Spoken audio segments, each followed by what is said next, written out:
Le 26 septembre 2024, des sources russes et ukrainiennes indiquent que plusieurs F-16 des forces armées ukrainiennes auraient été détruits suite à des frappes de plusieurs missiles hypersoniques Kinzhal. Les F-16 auraient été touchés par 3 missiles Kinzhal tirés depuis des MiG-31K. Il semblerait que le tir simultané de 3 missiles Kinzhal soit une première pour les forces armées russes. Cette opération démontre une compétence certaine.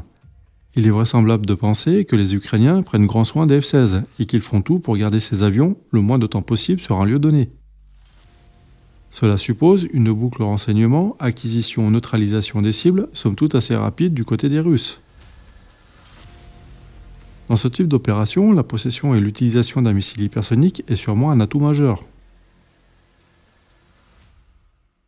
Il convient de noter que le nombre d'appareils russes ou ukrainiens détruits ou fortement endommagés sur leur base est impressionnant.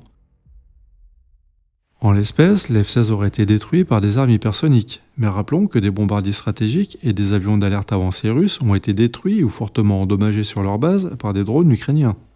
Des deux côtés, d'énormes efforts sont pourtant déployés pour sécuriser l'espace aérien. La défense aérienne russe, considérée avant la guerre comme l'une des meilleures au monde, a été percée à de nombreuses reprises, et des systèmes patriotes ont été endommagés en Ukraine. Si l'US Army engendre forcément un rétex de première importance dans le cadre du conflit entre la Russie et l'Ukraine, il semble difficile d'imaginer que l'US Navy ne fasse pas de même. Il ne faut pas oublier que dans un premier temps, le Kinzhal a surtout été présenté comme un missile anti-navire. La Navy doit assurément utiliser ces données pour évaluer les capacités de résistance de son système à Aegis ainsi que les capacités des différents missiles antibalistiques qu'elle met en œuvre.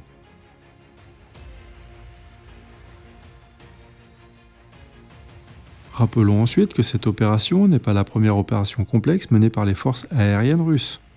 Le 25 juin 2022, le renseignement ukrainien indique que 6 Tu-22 M3 ont tiré 12 missiles Kh-22 alors qu'ils volaient au-dessus d'une ville située dans le sud de la Biélorussie. Si le Tu-22 M3 peut transporter un maximum de 3 Kh-22, le transport et le tir de 2 missiles par avion représentent une action délicate.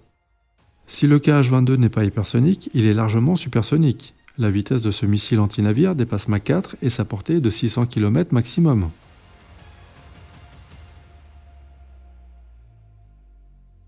Enfin, il convient également de rappeler que le Tu-22 M3 serait capable de transporter des Kinzhal, tout comme le Su-34. La Russie a démontré une capacité de tir air-sol et par extension probablement air-surface qui serait dangereux de sous-estimer.